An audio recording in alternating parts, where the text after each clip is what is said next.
And now, with all that foundation laid down, we'd ask the question, if you consider Dante and Vergil as sort of representations of within a person's own self of two kind of very polar opposite approaches of the same end that, despite their same goal, have too much dissimilarity to reconcile, are always going to end up in hostility and a fight for dominance with one another, ending in the death of one of them 10 times out of 10, how do you bring in a reconciliation, a peace, and a harmony, and even a friendship between these two? And the answer is you introduce a third party that bears traits of both people, that shares connection with both people. And this is where in Devil May Cry 5 you enter the true significance of Nero. So the super cool thing with Nero is that he has an extremely functional relationship with Dante as an uncle character to him. Their relationship is close. They got to know each other through the course of Devil May Cry 4 and the whatever events were afterward. And you know, they formed a really respect for one another. Nero's willing to hear counsel and advice from Dante, and Dante respects Nero's intentions, goodwill for, you know, protection of humans or whatever else, and his power. And now you enter in Vergil, who is the blood father of Nero, and the dynamic gets more complicated. So imagine what this would represent to Vergil, from Vergil's perspective. So the person in the world who would most represent Vergil would have naturally been his son Nero, who he didn't even know he had a son, but now he knows.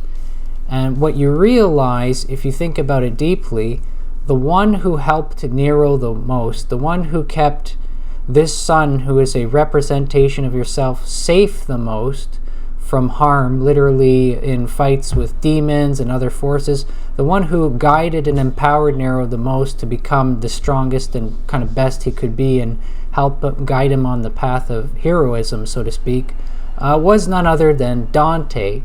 And now if you're Vergil, you take a look at yourself and you realize, despite the cool moments that happen with this fragment of yourself V, the reality is Vergil attacked Nero, cut off the arm, you know, sort of reformed it into the Yamato, took the Yamato away, whereas Dante was willing to entrust a sacred family heirloom to him. So Dante gives to Nero. Vergil saw that he was only taking away.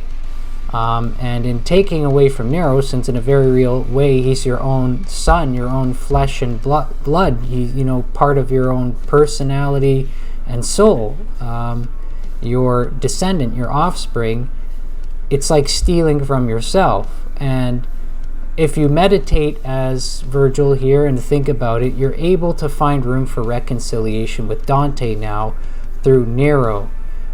Nero is able to bear traits of both Dante and Vergil and create a working discussion and dialogue and trust and willingness to lay down the protector role on kind of part of both and kind of buddy up again. It is all mediated through Nero. He is the connection, he is the bridge between Dante and Vergil in this series. Hello there, Eric McRae here, Asparagus Party.